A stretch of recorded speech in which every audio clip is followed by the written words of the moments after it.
Hello and welcome to this very special once-off podcast from OTT Wrestling. I'm your host, Aonghus McAnally, and joining us, the man of the hour, a very controversial figure at the moment, the wonderful Be Cool and owner and operator of OTT, Mr. Joe Cabray. Gentlemen, thank you very much for joining us. Thanks for doing this, Ango. Yeah, I have a bone to pick with you, Be Cool. Shoot. Let's talk about you being a working son of a bitch. You have worked a retirement match before, and you completely worked me over about the result of that. But this time, it's legit. This is the end of Be Cool. It's a proper loser leaves town retirement angle, and this is game over. Am I right? Yeah, we are talking about the match I had with Martina. Yes. The blindfold match. That's your own fault. Because who's going to retire in a blindfold match? But the reason I worked you on that was I wanted your reaction to be authentic. That was my plan, and it was. You've no faith in Ango now. Edit that. So talk to us. This is for real. This is the end of Be Cool in OTT. Do you want to tell us a little bit about what's actually going on? Yeah, well, I was actually done before this match, and I don't think anyone believed me. I was going to America, and before I went to America, I actually met up with Cabray and O'Malley, and I told them I was done. I wasn't coming back. And then I got a text off Cabray himself asking me, could he put me on a poster for the Complex show in Smithfield, which I knew one of the boys had said to him that, oh, Barry's done, because he never texts me going, can I put you on a poster? He just does it, alright? So I told Joe, I said, no, I'm done. I said, my shoulder's killing me. I tore my rotator cuff back in November, and I rushed back, and I shouldn't have. And I came back, and I was re-injuring it, just putting my jacket on. And then when I was in holidays and we were going on a roller coaster, and I put my hands up off the bar, my arms go back, the shoulder went again. So I was just like, as much as I love wrestling, it's a hobby. It was a hobby for me, and I was getting badly hurt because of wrestling. So I was done. And then what happened was my partner got headhunted for a job abroad, and we got life partner rather than tag team partner. When you say partner, you kind of my partner Jay, worker named Danny Cross. No, my life partner got a job overseas. Life partner. Does she know this? We're going to Saudi Arabia. In terms of levels of commitment, that's as big as it gets. Yeah. So my GF, she got a job, and I'm going with her, and I text the boys into the group saying, I'm going. Everyone's like, congratulations. Everyone except for fucking Cabray over here. I get a side message off him going, it'd be really good if you and Sam had a going away retirement match. It's a time-honoured tradition. It certainly is. Yeah, it is. And he texted me this when I was in America, and fat and horrible, out of shape, and fatter. Thanks, edit him out there, will you? Why did we invite him? So I said no. I was asked to do the match, and I said no. Didn't I? Yeah. I said no. I'm not going to do it. And as far as I was concerned, I wasn't going to be, really missed. I didn't view myself as that big, a character in OTT. I'm someone who was there. I haven't been on a show for a few months, and I'm kind of forgotten. Let me kind of fade into the background now. And then Sam got onto me, and I said no, and that was it. I said I'm not going to do it. And then I was just having lunch in a diner, and Megan said to me, would you not just do it? It would be a good way to say goodbye to everyone. And at this stage, a few days had gone on, and when I was getting into the shower, I was like, this would be a good spot. And I'm like locking up with no one. I'm like, that would be a good spot if we done this and done that. And I was starting to get the goo. And then I got onto them and I said, I'm in. Just so then I think I'm out, they pull me back in. And then we had the match. I'm delighted I had it. Especially, I suppose, against Sam as well, because there's so much history there as well. Well, I wouldn't have done it if it wasn't with Sam. Yeah. Sam was the only person I was going to come back and do it, because we broke in together, and we trained together, and we broke into OTT together, and we done a lot together. And Sam's my best friend, so it was good to to go out with him, and it was good. I'm delighted I was talked into doing it. I think I would have regretted it if I didn't do it. How important for you, Joe, was it to have like a resolution to that? I mean, you talk about it being a pro wrestling tradition. That's true. It is. I mean, like, you need that moment to cap it off. How important was it do you feel for both you and I guess for OTT to have that moment there? I think it was important as well more so for Barry. I didn't want to see Be Cool go off and just vanish, you know. That was my main thing. I thought he deserved a good send off, and then I think as well with the chemistry that Sam and Be Cool have outside the ring as well as in the ring. I think that's why the gymnastics of the early OTT stuff kind of worked so well, because the two guys are so close outside the ring as well that they're just on the same, in a weird way, kind of almost finishing each other's sentences, you know, with just funniness. Yeah. So I thought it needed to be done, and to be honest, I wasn't going to take no for an answer. Let's talk a bit about those early days with the Nasties then, because certainly for any of the fans who were there through those glory days of the Tivoli, I mean, there's many people will still argue to this day that, you know, pound for pound the biggest pop in OTT history is the Nasties winning the titles in the Tivoli. What are your memories, the pair of you, about those early days? Well, will I tell you about how I got into OTT? Please do. I was only doing, I'd be lucky to have been doing a show every 3 to 4 months. And we all, whenever a show came around that was an over 18s, everyone wanted to be on it. And then we saw that OTT was coming up, and it was the same. Everyone wanted to be on it, but no, there was a bit of uncertainty of what it was going to become. And I messaged Jamie Coleman. I said, "Is Joe Cabray running this?" And Jamie goes, "Yeah." And remember, the show's in about 4 days. All right? Okay, And right. I go, all right. I go, who should I message? I want to try and get on this. And maybe 4 days is an exaggeration, about a week. And I go, who do I get onto about doing this? And he goes, Joe. But Joe wants you on the show. I go, all right. And I should have taken this as a foreshadowing that this is going to be a thing that Joe does. He's going to book you and not fucking tell you. So Joe wanted me to come on and do the gymnastics with Katie and Justy. And I was delighted. I was like, absolutely. So our first match then in the Tivoli on OTT was me and Katie, Justy as the manager versus Kaza G and the Ballymun Bruiser. Wow. Yeah. Names to conjure with there. Yeah, and that's everyone kind of had a good feeling then about OTT, especially when the next show was announced a month later. Like, wow, this is going to be an ongoing thing. It's so different to what it is now, isn't it? It wasn't like a show coming back and doing storylines that you can follow. You know, I know we used to try and do storylines, but you're starting a storyline in September, and then you're picking it back up in January. Yeah. And now we're doing it September, October, and by then the next show we had Sam join us, and we were comedy jobbers, weren't we? Well, I think as well for me at the time, I wanted to have all the corners covered. I wanted to have really good comedy wrestling. Wanted to have really good wrestling in general. Wanted to have a bit of brawling. Wanted to have, you know, different. So if you're a fan of any style of wrestling, it was there for you.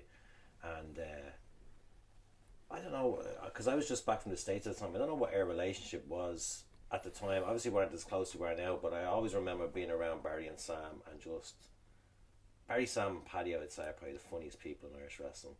And I just knew that the boys would do really, really, because they get wrestling as well. Yeah. They do really good comedy wrestling. I think when you look back on the very, very early days, they were kind of like the glue of it all. I think a lot of people really loved the comedy aspect of it, and I think if you watch the early gymnastics stuff, I think Justy, Barry, and Sam just clicked so well because, as I said, outside as well of wrestling, they had a really, really good relationship with each other. So, and good heads for the business as well. You talk about, like, you know, just that they've funny bones to begin with, but also, I mean, Sam certainly for me has a fantastic brain.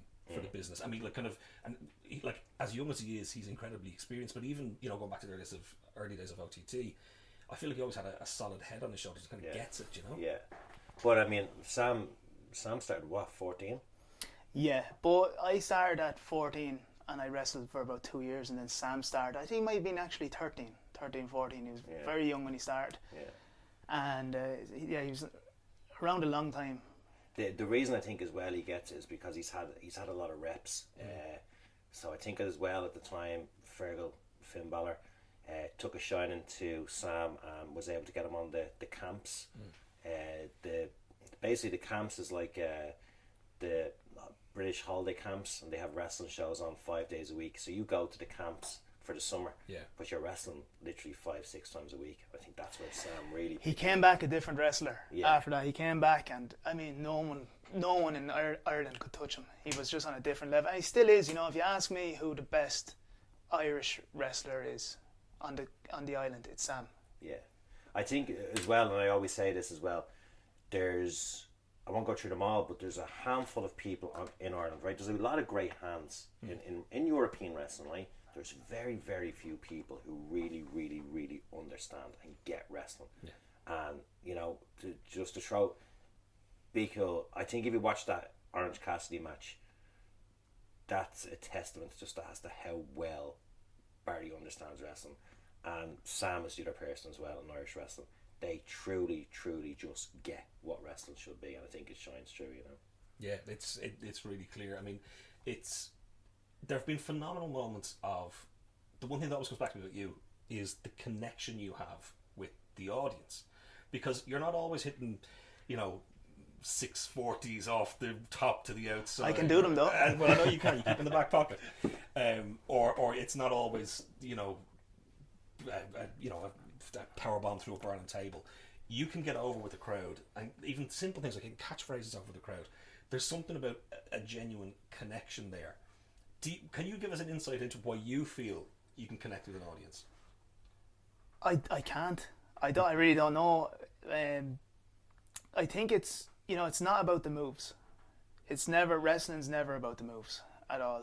I think if you look at that match that I had with Sam, you know, we knew it didn't matter what we done from point A to point B. Is when Joe came in, that was going to get everyone invested. So I suppose it's about creating moments and having a character that fans could, you know, when I started doing the Be Cool character, I didn't want him to be you're playing all heel and you're playing all face. I wanted people to think about the character, and that's what I said to Joe when I first pitched it.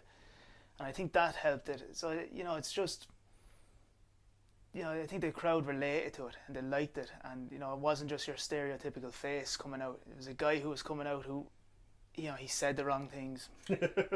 he cheated and he still lost. You know, he shouldn't be liked. You know, he's a coward, but people still liked him. And I think, you know, it goes down to wrestling basics, maybe excelling, all that stuff just combined and gave me a really good relationship with the fans. It's been incredible. Have you memories, Joe, of kind of maybe even big stadium moments, like you talk about the Orange Cassidy match and things like that, or do you have an insight into what it is that gets him over so easily with an audience? I don't say so easily because it's not the booking.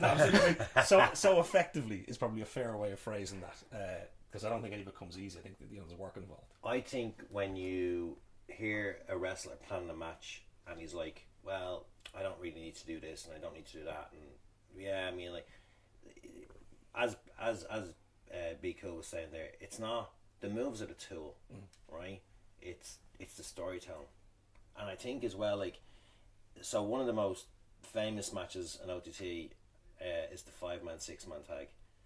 There's no real look back on it, right? There's no moves that were amazing or spectacular in that. What it was the most amazing storytelling. Yeah, it's storytelling that's using psychology and taking the fans who are watching on this crazy ride that's twists and turns. So I think if you watch that match, the story of that is that everyone turns on everyone.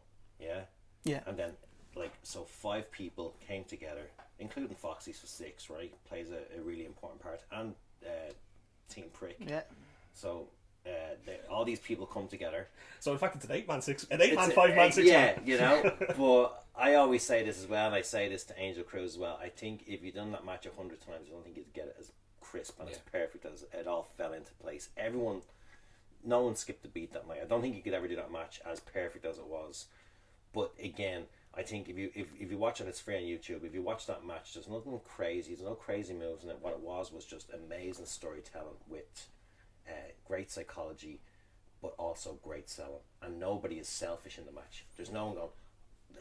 Another great example of what makes this match. There's no one in that match saying, "Well, I have to get my 630 in, or I have to get this moonsault in." You know what I mean? It's everyone just working together for a common goal. Everyone knew their part. Yeah, everyone done, and there's it. no one trying to outshine anybody. No one's trying to get over. You've 6 guys, 5 guys, 6 or whatever, 8 guys, just working to make a great match. Yeah. And I think that sometimes is lost in wrestling. Sometimes it's like, well, I need to get over, and I think that's a perfect example as to why. Or wrestling for the GIF. Yeah. Which is even what the young guys now say. Now I'm just doing it for the GIF, but it's. There's something about the ego in that, though. I have to get my shit in, and you're looking out for yourself. Whereas I think you would be a very good example, Barry, of someone who understands that you can get over better with a loss sometimes than with a win. Oh, absolutely. I mean, if you look at the gymnastics, I don't think we won for 2 years. Yeah. And then we went on a title run. Yeah. That's because we got over. If you do your job well, the audience will see that. The audience are smart. They know what wrestling is. They know if someone's doing a good job or not. And then it happened again with Be Cool when I went on my own. I just went. I said to Joe, I said, I don't want to win. I said, just let me just keep losing, and that will benefit me. And then Joe switched it and gave me a winning streak. But the winning streak wouldn't have worked if I didn't do the losing streak. So losing is as important as it is to win in wrestling. Yeah, in terms of it showed excellent kind of variety and different sides to the character, I think, which was a great way of building that connection. But again, it's down to the man that was driving it. Do you want to talk a bit about this current incarnation of the Be Cool character? Because Be Cool was in the Nasties, Be Cool was part of the Angel Cruisers, but this new Be Cool is a kind of a separate person. Yeah. Well, all right. The way I came up with this character was I was writing. I love writing, and I was sitting down one day and I just couldn't come up with anything to write. So you write what you know. So I said that's what I was going to do. I started writing, and I started writing about wrestling. All right, and I had the audacity to call this "How to Be a Professional Wrestler." Be Cool who hasn't drawn a fucking dime, right? How to be the fucking cheek of me to call it that, and I realised that as I was writing it. So I changed it, and I changed the title to "How Not to Be a Professional Wrestler," and I started kind of writing it in a satire way. And as I was doing it, I was thinking, this is a. This was in January, I think, 2018. I was still in the Angel Cruisers, and we were kind of coming to the end of our run. It was getting to the point where I felt we needed to split. So this was in the January I wrote, and I was like, this is a character. So I actually wrote out a script of 4 promos, and I pitched it to Maxer first, out of all people. I pitched it to Maxer, I read it to Justy, and the 2 boys were like, this is gold. So I went down and I went to pitch it to Joe, hoping he'd take me up into his office. No. Pitched it to Joe. It was me, Joe, Maxer, and someone else just in the hall. It was so awkward. Do you remember, no? A hall of where? In the very first School of Irish Wrestling school. Right. And we're just, that little, before you go up to your office? And I was there, hallway. And I read it. And I was like shaking, really, I was that nervous. I'm riddled with dyslexia. So I have this written, and my big thing when I write is it go to translate to other people, or other people go to understand what I write. And I suppose it's like a confidence thing. And I read it, and Joe was like, that's good. And we went then. And dyslexia meets dyslexia. Yeah. I didn't know I was reading. Yeah. And then what happened was we put it on the back burner. And we got to, I think it was either August or September. I think it was September, and so that's a long time for a gimmick to be waiting. So I had backup, and I was kind of saying to Joe, I was saying it to Dara, I said maybe it's time to end the cruisers. And I think the cruise, like, we'd done everything in the cruisers. I mean, you know, we never needed titles. I think we would have hurt the tag team titles, and the tag team titles would have hurt us if we had them. We didn't need them. But the cruisers were known for our promos and the entrance videos, and we done brilliant entrance videos that topped each other. We done a documentary on how we made them. We had promos. We challenged everyone for the titles. The only thing left for us to do was either go heel or split up the band, and going heel wouldn't have worked. Yeah. So we done that match then against the True Pros, where it was, I think it's the shortest match in OTT history. 15 I have seconds. no recollection of any of this. I know. I could be burying you here. Basically, just done the match. It was me and Dara versus Liam and Michael, and the bell rang. I turned around. I ate a kick, powerbomb, 1, 2, 3, and then after that match, Dara took a break, and we were going to do the documentary, the mockumentary gimmick, and that's how I went into doing the match with Orange Cassidy. Man, it's been a hell of a run. What do you think has been the secret to the success of a Joe? Because this fella gets away with stuff that no one else would get away with, either with you personally or the audience generally. How does he dodge those bullets? There's been a lot of outtakes, as I've said this before, a lot of outtakes that will hopefully never see the light of day. I think he understands as well that there's lines that you can't cross as well. But I think as well because when you do look at the run, the gymnasties were probably at the time, as I said, they were probably the glue as well that kind of held a lot of, and I think as well they complemented the lads from the flats. And I think they really, really did light the flame for Session Mob Martin. I think the guys really kind of got Session Mob over. So, as well, when you have a group of talented people like that are also elevating other talents like Session Mob, it's so important to have in the roster. But I think, and you touched on it there, it's a total understanding of the wrestling business and not having ego. But as B Kill said, like, to understand, like, that the wrestling business, you don't need to win to get over. You don't need to hit moves to get over. And these were the gymnasties at the start were a bunch of lads that just understood that, and they understood their position on the card was to A, get some funny spots in, but B, also make the other people that are in there look great. And you can't like, they're just so, to have people around you like that, but to also have people on the show like that just get stuff like that. It's just, that's why I think you did a run of where, and I think this was shocking to me, I think you were the person that had the longest run out here or something, was it? The most matches or something? Most matches, yeah. Yeah. I still think I owned it. But at the time I was like, there's no way that's fucking true. Like, you know, he was devastated. I was legit devastated. But then I totally understood it. Like, why wouldn't I want a lad on it that understood completely the business, that was going to A, have a really entertaining match, probably a funny match, but also going to do everything he could to make the other person look good. There's very few people that can do that. And then the second run, the Angel Cruises, I think, you know, himself and Angel Cruz just really complemented each other. And I think they also kind of reined each other back in at times, I think, which is needed, you know. Yeah. But I think they elevated each other, and people who they were in there with, they elevated so well. But I think, as you said, maybe towards the end, it was kind of, we had done everything. You'd done everything, yeah. And then, you know, to have a third run as you know, the whole Be Cool thing. But I going back to the question, I think it's just, as you said, a lack of ego, understanding the business and understanding what the business is about. And that's to elevate people, make himself look good, but also make who he's in there with look good. Yeah, I mean, it's fascinating to talk about, you know, the early days of the Nasty stuff and the Session Mob. And obviously, Session Mob's gone on to be like a global figure at this stage, huge success.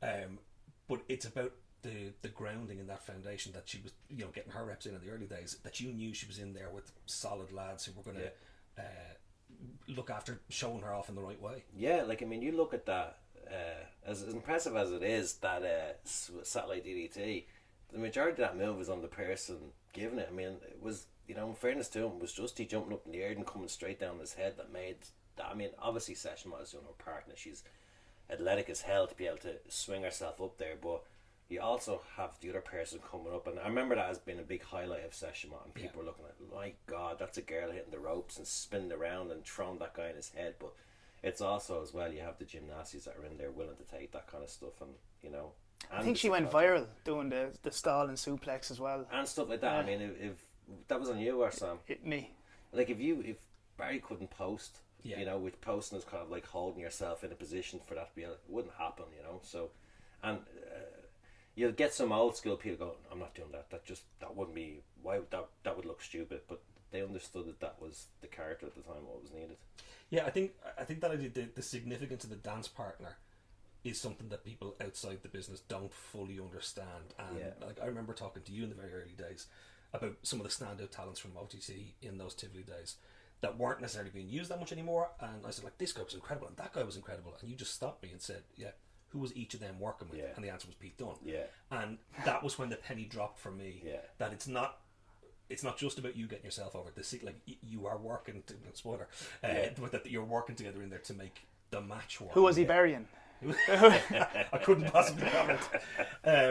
So how important is that to you then, that sense of cooperation, working together? I mean, sort of, for example, as you're putting a match together backstage, is that something you enjoy, the kind of the creative process of you know, working out spots and crafting that story? Yes, it's putting together a match is half the fun.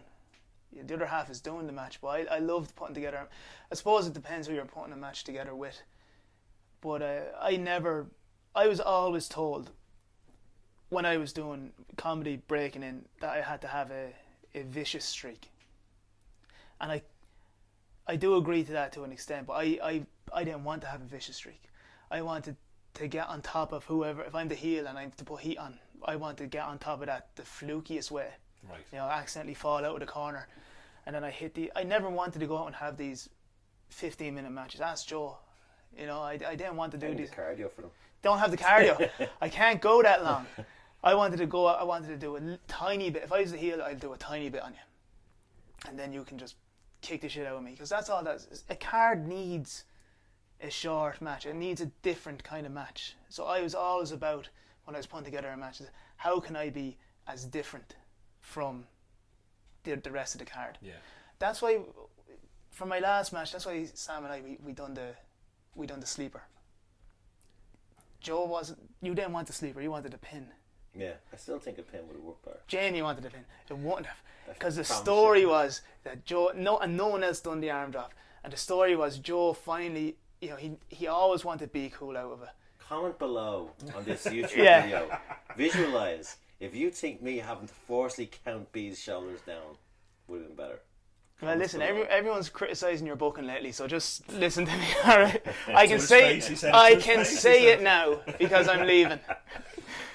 You talked earlier about, you know, even being talked into this retirement match, that you find yourself starting to put together spots in the shower and all. That'd be a nice little move here. How much in advance, or how often do those kind of ideas come to you? Are you always thinking up new angles, new rivalries, new kind of spots for matches, or is it really in that few hours before the match where you kind of get to collaborate with the other people in you? No, I'd say there's my head is always going for something. I'm always thinking. Even on the drive up, I was thinking, Jez, it would have been hilarious if I had to replace Jay, get a new tag team partner, and I found a Sem.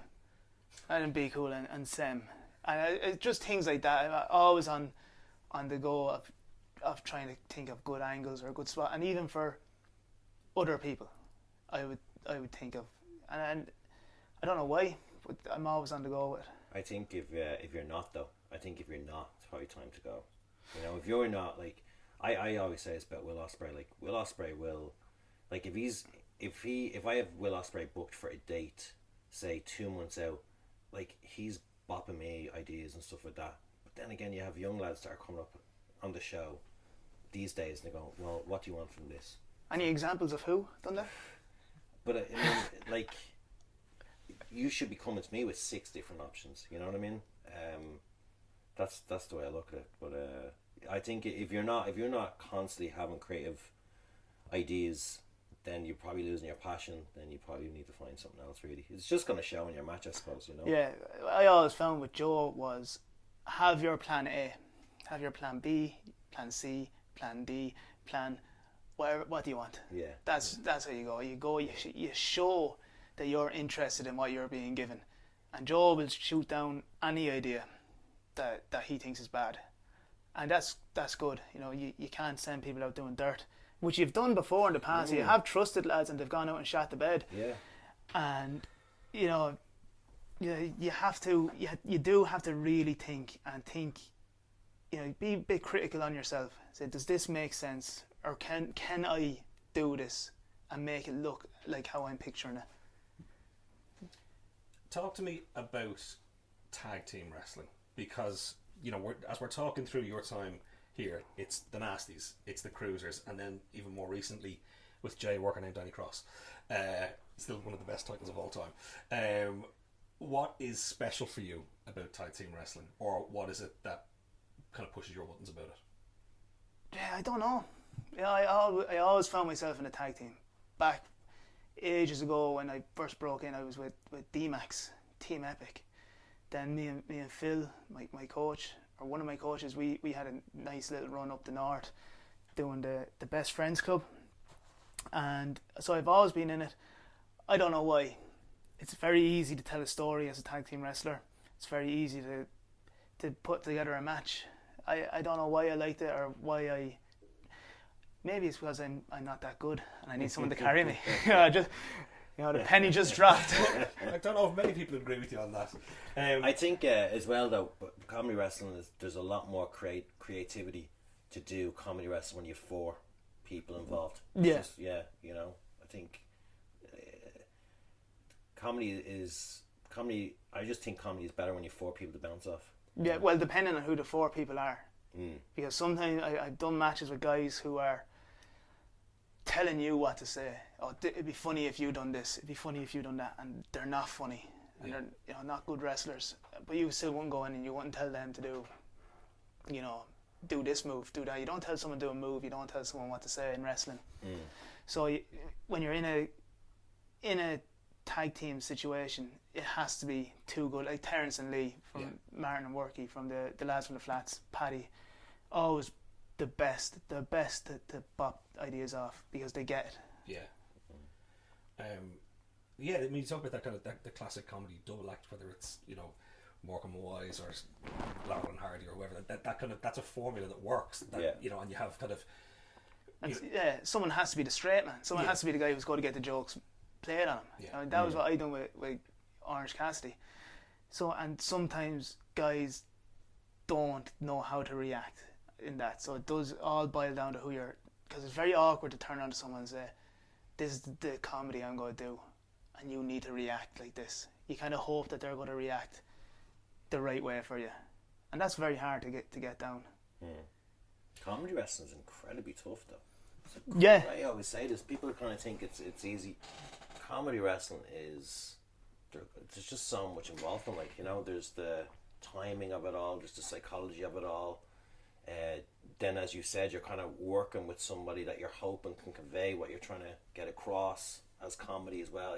You have to walk the line as well. Yeah. Because there's bad any kind of wrestling. There's obviously bad comedy wrestling, and for me, bad comedy wrestling is the grenade, the invisible grenade. It's just lazy.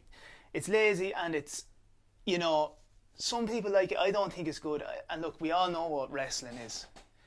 And I've been guilty of doing some of these over-the-top spots.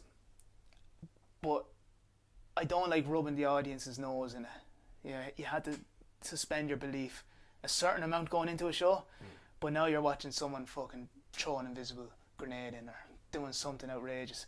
So I always try to base, when I done comedy, I always try to base myself, this is a real guy going into a real situation, and he's just acting like himself. He's not asking you to laugh at him. But you're going to laugh at him anyways because of the way he goes on. You know what I mean? Yeah, it's funny, Joe, you talk about it being tougher, the comedy wrestling end of things. Is there something in the additional pressure for freshness? Because we know that a standard wrestling match that we know that the kind of the set beats within it of, you know, a comeback, a hope spot, heat here, whatever, like moving to a finish, like that it can be a bit more formulaic, and that two guys can go out or two girls can go out and put together quite a passable match without having to do anything groundbreaking or fresh or whatever. Is there added pressure then with the comedy that it needs to be something we haven't seen before? It needs to be something fresh, new, creative every time? Sometimes. I do think you can... It is hard to continue to come up with fresh spots, same as in wrestling, but to try and to be funny. The way I got around that was I didn't plan comedy spots. My reaction was what's going to make the match funny. So Joe and I could go out and we could Joe could wrestle someone and do the exact same spot I'm going to do later on. But there are going to be two completely different spots because of how we react. You know what I mean? So my reaction was, when I was getting ready for a match, I'd watch whoever I'm wrestling, I'd see the spots they've done, and I'd think, right, this is how I'm going to react to that. So I think the best example, like off the top of my head, is when I wrestled O'Mari, and he was coming for a crossbody, and I was going to duck out of the way. I said duck, and I like cowered down, I screamed, got a big pop. Things like when I was about to lock up with him, I climbed up to the middle row. They're nothing. I done nothing, and already I've done a lot. You know what I mean? So that's how I got around trying to stay fresh. It's fantastic. It's some incredible moments. Let's think about, like, what are the highlights for you as we think back on the journey of Be Cool through OTT? What are the moments that stand out for you? Either matches that went particularly well, or matches that were planned that didn't happen even. There was a lot of stuff planned that just never happened, but I think that would have been great. Yeah. Maybe it was the universe telling me I should knock it back. Well, two come to mind. Yeah. That I've been told. I'll go with, I suppose it's weird saying this one isn't as big considering who it was, but it was for the Comedy Cellar show a few months back that fell through. It was meant to be me and Will Ospreay. Wow. I think that would have been Yeah. Very good. And I think, like, this is, I'm talking about two people that would have got wrestling, right? Will Ospreay, in my opinion, would not have stood there and started doing comedy with Barry. Okay, just wouldn't work. Okay, yeah. Will Ospreay would have been probably on the receiving end, but he wouldn't indulge in comedy himself. And I think, you know, that's just because Will Ospreay would be involved in a match that would have elements of comedy does not mean that he should start doing comedy himself. I think if that match had played out, you would have seen Will Ospreay just, as I said, being on the receiving end, but not doing ha-ha himself, you know what I mean? And I wouldn't have been doing flips. You know? What else was there? I heard this through the grapevine, right? So Not true. yeah, Can we confirm or deny? I don't know. We'll ask the man now. But Nick Gage. Oh wow. Yeah, visa issues, I don't think it would have happened. Okay. There were we'd spoke, but I just don't think that would have. But I think, yeah, I don't know if it would have even been possible because the idea wasn't pitched to him. But yeah, about how cool would that have been? I think you and Walter would have been great as well, and I think again it would have been another one of where Walter wouldn't have been selling any of your comedy.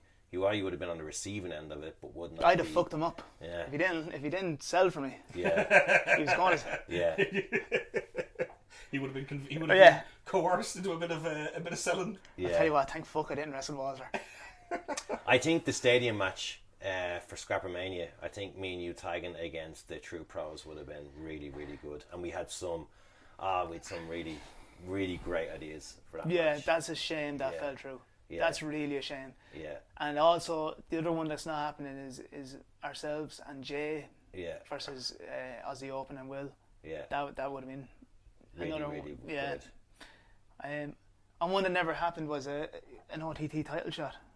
I think which is again just another massive missed one. Yeah, I think that's, if I was to say any regrets I had, it would be not challenging for the title. I think that would have been. I think we would have had to play us rocking for that. That's a really interesting way of phrasing that, because you don't say that your regret is not winning the title. You're saying that your regret is not challenging for the title. Is that? Am I picking up too much into that distinction? Would you like to have taken that belt, or do you think there's more mileage? Again, you said the Nasties didn't need the belts. What do you think? The stories in the chase. Yeah. I think I think if I was put into the title picture, I think there would have been mileage there to tell very good stories. And I did. I pitched ideas to Joe over the years about going for it, and they just didn't materialise. But I think that's the having a belt is just another thing I have to carry. Yeah. I would have loved that. Besides your partner. I just, it's the story that I like. Yeah. And that's what I really wanted. I think me and Mark at the stadium would have told a very, very good story. Yeah, I think you would be the right man to get the right build. That you would have had people fully convinced that it was possible. Yeah, I think we, and Mark is very good as well, and I think he would have bounced off me very well. I think we could have done something there. As you look at the international success of so many of the guys who've come through OTT, we haven't spoken about your international successes. That trip to Rio to win the GN title must have been one of the proudest moments. Nearly kept a straight face. That thing of having belts over the years, how much does that mean to you? But also, how do you go about using it? You say, like, sometimes you don't necessarily need it as an additional proper storytelling device or whatever way you want to look at it. How have you found those title runs? I thought that the tag title run that Sam and I had in OTT was good. It might have been a little bit long, but it ended perfectly with Justy turning on us. I don't think I ever needed a title. It never occurred to me. I never really considered it as wrestling. You know what I mean?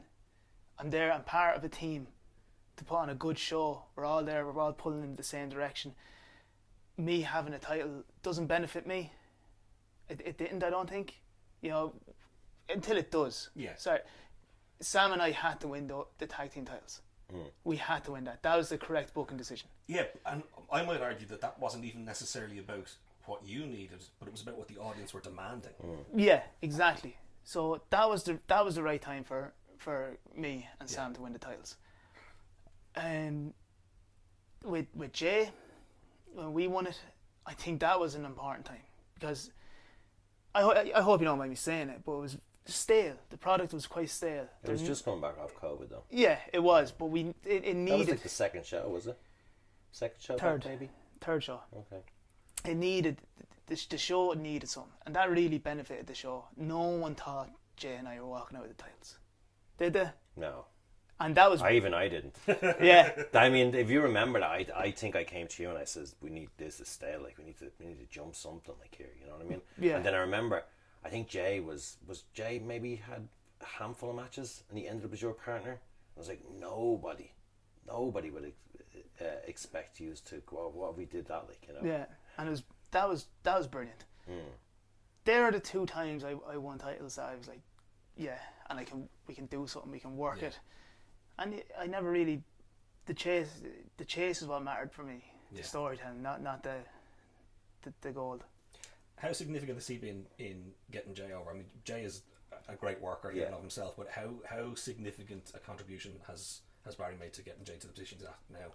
Unbelievable. But I think just a thing as well about having Be Cool on the shows is that he pitches creative ideas, but again, coming back to it, he gets it, There's the reason why, obviously Jay isn't just an incredibly talented lad, but working with Barry knows how to put him in positions to make him shine, you know what I mean?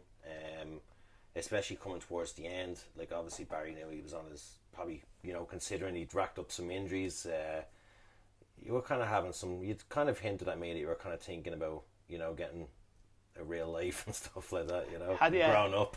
Yeah,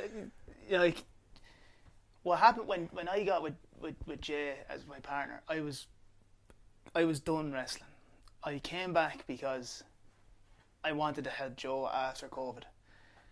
As I was coming back, I had a very bad staph infection. And do you remember that? I was wrote off. It's in a really bad way. But I came back and I done a tag team match. It was me and Sam versus Karen and Paddy with the Road Warrior haircuts. and then I done a blindfold match with Karen. Then I was coming back, and this third match back, I was happy to call it a day, and then I was getting the titles. So I don't know if this is his way of being like, hold on there for a second, and then I got them, and I was in with Jay. So my thought process then was, I wanted to leave, but I wanted to leave Jay better off. I didn't want Jay to be lost in the shuffle, and I think I've done that. And Jay is really, really, really well liked by everyone, so everyone kind of wants to see him. But I think as well, like going back to it, it's hard for me being a booker and writing shows. I've been doing it since 2014. I'm just really kind of like jaded at it. But it's really good to have someone like Barry take someone like Jay and say, what about this, and this, and give, as he said, like 5 or 6 different options as to what way we can go. The problem with today, some of the young lads are just going, as I said to you, well, what do you want from me? What am I doing here today? It's like, I prefer to have young people on the show that will come up and have 5 or 6 different ideas as to what, and not have to chase people around. Because it's just hard to write for everybody. You know what I mean, and produce the show as well. So you have young people that are coming to you and saying, how about these 5 or 6 different options? It just makes life a lot easier. So the worrying part for me then is you're about to head off, so there will be no consequences for you cutting loose. Anyone in particular you need to bury? Any backstage stories? Any highlights? Happiest memories of the last while? I'd love to go on and bury a lot of people. Joe's asked me to bury people before on the mic. He booked me against a few people and he's like, bury them there, will you? This is not true. It is fucking true. I won't say who it was, but and I said, I'll do it for you. Happily. Found an extra tenner in my PayPal account there. I took it back at the next show. No, there's no one I specifically want to bury. The locker room was great. It was always great. Very, very good. I think that a lot of the international talent love it as well. I've wrestled in England. Nothing again, but I just find there's no crack. There's no crack. It's just clicky. It's just like everyone comes into OTT and it's like, what an amazing environment that everyone's there helping each other, and there's no kind of egos, and it's a really nice environment. I think it's the reason why I've kind of stuck. I could be off doing. I've said this before.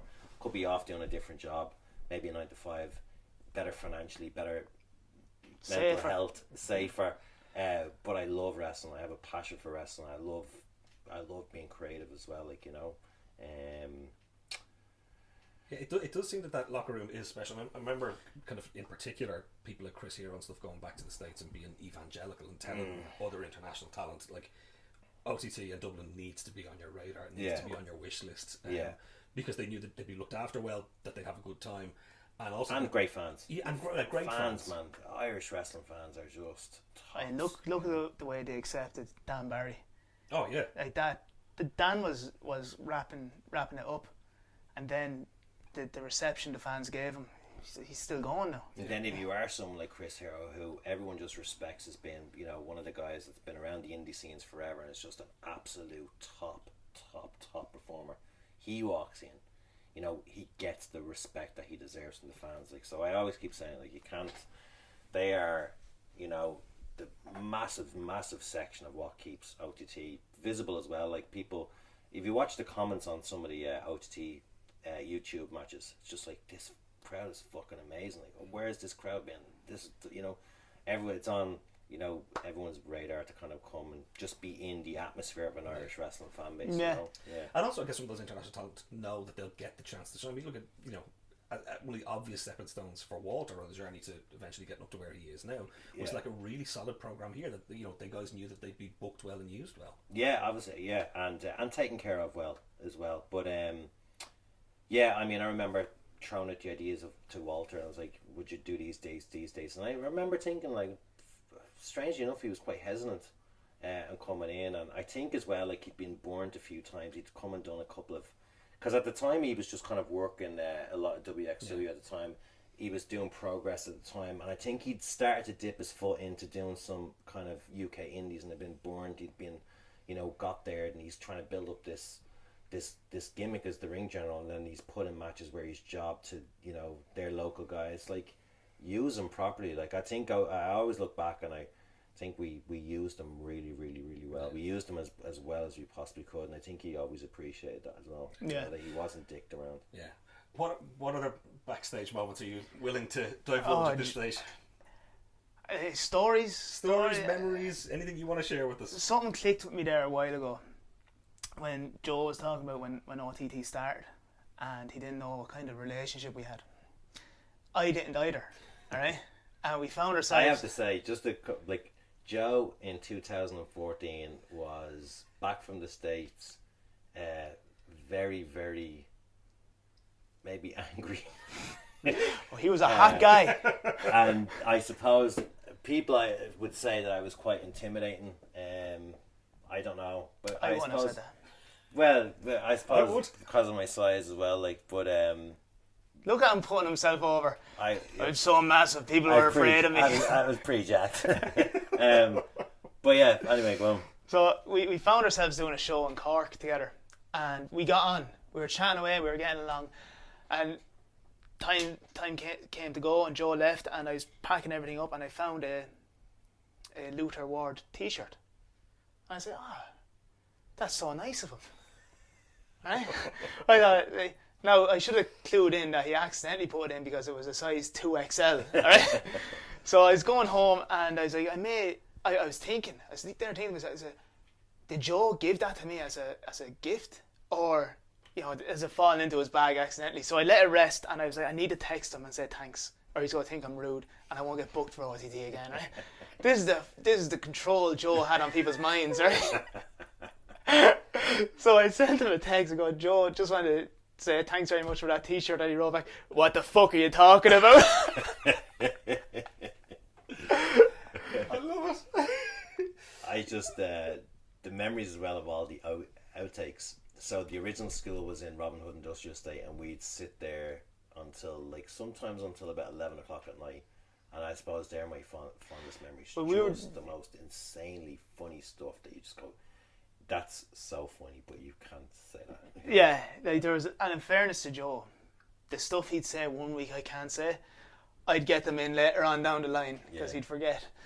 But there, because we'd go there, we'd finish training say 8, and we're there for 2 hours just talking. I'd have something written, but then we get there and we'll change it. I'd change. I'd scrap Joe, that's not something my character would say. But I'd be in work the next morning, Joe would be in the dole queue, and you don't mind. You didn't mind staying there really late, because the crack, it was such. I'd love to be able to stitch them all together. I would love to have done the documentary. That's another regret I have. I would have loved to have done the documentary. It's written. Right. Joe has the first half a draft, but it's written. It's there to go out, but just times didn't. There was one time we could have done it, and then real life gets in the way. And when real life gets in the way, you just don't have time to do it. I was working a full-time job and all this bollocks, and it just fell by the wayside. And unfortunately, I don't think we'll get around to it now. Unless I go to Saudi. Unless you go, yeah. I am back in 3 months. I have a spare week to give you. But, so, just amazing times. As I said, I probably could be doing a 9 to 5 as well, but I just wouldn't have had, and I probably I wouldn't have the stresses as well, but I wouldn't have the amazing kind of journey as well. You wouldn't be happy. I wouldn't be able to, do the stuff and create the stuff that we've created, the memories, the laughs of sitting back there in Robin Hood and stuff, and even the last school that we had in Black Abyss, just, and I think as well the young lads were mostly recording them, they were kind of learning as well from it, and we bring anyone who wanted to help out. And that's how Jay got. Any funny road stories before we wrap it up? Any funny road stories? Not suitable, really. None that can be revealed here. None that can be. I can't really tell you how I got my first OTT booking. Edit that. No, I don't.